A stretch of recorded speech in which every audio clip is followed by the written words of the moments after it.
Le deuxième aspect que je voulais regarder avec toi, c'est ton parcours dans l'e-commerce. Donc, comment tu as fait pour transitionner vers le fait de devenir agent? Parce que je sais que tu as déjà lancé une boutique dans le passé, tout ça. Comment tu as commencé? Comment tu as transitionné vers ça? En fait, c'était en 2017 que j'ai commencé le e-commerce. Un ami à moi m'en avait parlé. Du coup, je me suis lancé un petit peu dans l'aventure par hasard parce que mon ami m'en avait touché deux mots. Et donc, du coup, j'ai commencé comme ça. Donc, évidemment, le premier shop, j'étais pas assez formé. J'ai envie de dire, je me suis lancé sans forcément bien me former. Et donc, du coup, ça a été un fail parce que j'avais pas tous les tenants et les aboutissants pour pouvoir monter un bon business. Évidemment, on n'est pas un bon plombier du jour au lendemain, comme on n'est pas un bon e-commerçant du jour au lendemain si on ne se forme pas. C'est pas sur de la chance que ça se joue, c'est uniquement sur du travail et sur de la formation, je pense. Ou suite à ça, j'ai essayé de mieux me former et j'ai monté d'autres shops jusqu'au shop où j'ai réussi à exploser, à faire plusieurs centaines de ventes par jour.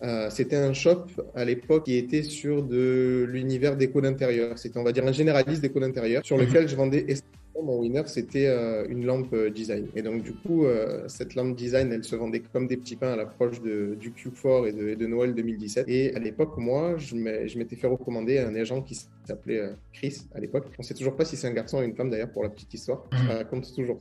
Où, évidemment, Seth Chris, c'était un nom d'emprunt qu'il avait pris, donc du coup, c'était un agent chinois ou une agent chinoise, je ne sais pas. Et cette personne-là, du coup, m'accompagnait sur le traitement et l'expédition de mes commandes. Sauf que ce ou cette fameuse Chris m'a lâché au pire des moments, c'est-à-dire au moment où je faisais le plus de ventes. Donc, du coup, j'ai dû stopper mon business e-commerce, non pas à l'époque parce que je ne faisais pas assez de ventes et que ça marchait pas, mais parce que j'ai fait trop de ventes. Et donc, du coup, elle m'a dit que le fournisseur ne pouvait pas suivre la cadence. Donc, ce à quoi je lui ai répondu, je pense que des fournisseurs de lampes, il doit y en avoir d'autres en Chine, n'hésite pas à aller en démarcher de nouveau, quoi. Et elle m'a répondu, donc, je suis désolé, j'ai pas le temps, j'ai trop de travail. Donc, du coup, là, douche froide, parce que j'ai dû stopper mes pubs, j'ai dû stopper mon business, quoi, alors que ça marchait extrêmement bien. Et donc, du coup, j'étais extrêmement frustré de tout ça. Donc, ce que j'ai fait, c'est que j'en ai parlé à un ami à moi dont je savais qu'il avait fait ses études en Chine. Il m'a dit, bah écoute, vois avec ma femme. Et ma femme, elle travaille dans l'import-export. Donc, je suis rentré en contact que je connaissais bien aussi. Je lui ai expliqué mon problème en lui disant que mon agent chinois m'avait planté du jour au lendemain, non pas parce que je travaillais pas assez, mais parce que du coup, elle n'avait pas le temps de s'occuper de moi. Et ce à quoi elle m'a répondu, t'inquiète pas, je vais te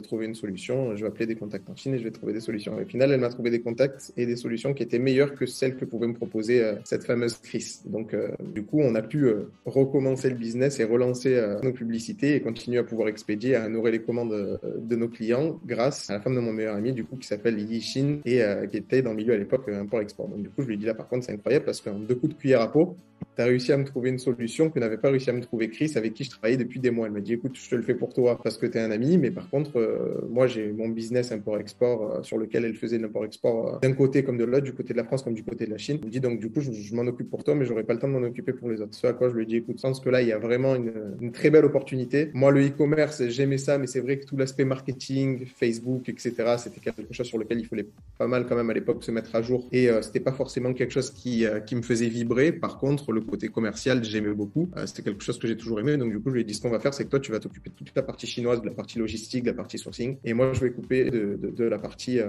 française, de la partie administrative et de la partie, alors marketing, oui, commercial surtout, avec les clients. Et c'est comme ça que l'agent français a débuté. J'ai préféré arrêter le e-com. Du coup, en 2017, malgré le fait que ce soit une période très faste et que j'avais quand même des bons résultats, pour pouvoir me lancer pleinement là-dessus parce que j'y ai vu une opportunité avec une personne qui est du coup qui est devenue une future associée, qui est toujours une associée à l'heure où je vous parle.